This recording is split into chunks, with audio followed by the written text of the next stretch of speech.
بسم اللہ الرحمن الرحیم۔ السلام علیکم۔ آپ دیکھ رہے ہیں یوٹیوب چینل عام سی باتیں۔ علامہ سعد حسین رضوی کی اسٹیبلشمنٹ پر تنقید اور مفتی منیب الرحمان صاحب کا اہم بیان، اس ویڈیو میں ہم اسی کے متعلق بات کریں گے۔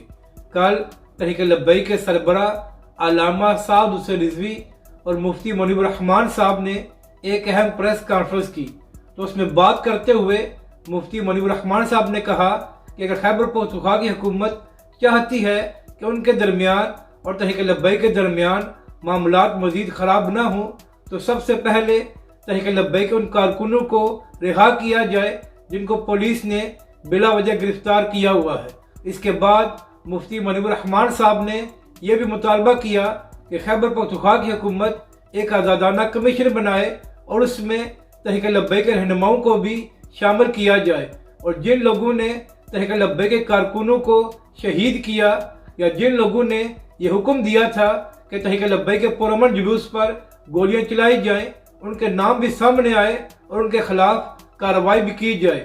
مفتی منیب الرحمان صاحب نے کہا کہ اہل سنت پاکستان اور پاکستانی اداروں سے محبت کرنے والے محب وطن ہیں، لیکن ہم اس طرح برداشت نہیں کر سکتے کہ ہمارے لوگوں کا خون بہایا جائے۔ مفتی منیب الرحمان صاحب نے کہا کہ لگتا یوں ہے کہ کچھ اداروں اور بیوروکریسی میں کچھ لوگوں نے عداوت پالی ہوئی ہے، جس کی وجہ سے تحریک لبیک کے خلاف یہ سب کچھ کیا گیا۔ اس کے بعد ایک صحافی نے سوال کیا کہ 2 دن پہلے تحریک لبیک کے سربراہ علامہ سعد حسین رضوی نے اسٹیبلشمنٹ پر تنقید کی تھی، اور مفتی صاحب آپ کہہ رہے ہیں کہ انہی سے بات چیت کی جائے۔ جب تحریک لبیک کے سربراہ نے ان پر شدید تنقید کی ہے تو پھر بات چیت کیسے ہوگی؟ مفتی منیب الرحمان صاحب نے کہا کہ جب کسی پر ظلم ہوتا ہے تو پھر پاکستانی حکومت یا پاکستانی اداروں پر ہی تنقید کی جاتی ہے، کیونکہ طاقت انہی کے پاس ہے اور انہی کا کام ہے کہ عوام کی جان و مال کی حفاظت کی جائے۔ ظاہر ہے جب کسی کے کارکنوں کو سیدھی گولیاں مار کر شہید کیا جائے گا اور کوئی پوچھنے والا نہیں ہوگا تو پھر تنقید تو بنتی ہے۔ مفتی منیب الرحمان صاحب نے کہا کہ کیا اس سے پہلے عمران خان اور دیگر لوگوں نے اداروں پر تنقید نہیں کی تو کیا ان سے بات چیت نہیں ہوئی؟ اگر ان سے بات چیت ہو سکتی ہے تو پھر تحریک لبیک پاکستان سے کیوں بات نہیں ہو سکتی؟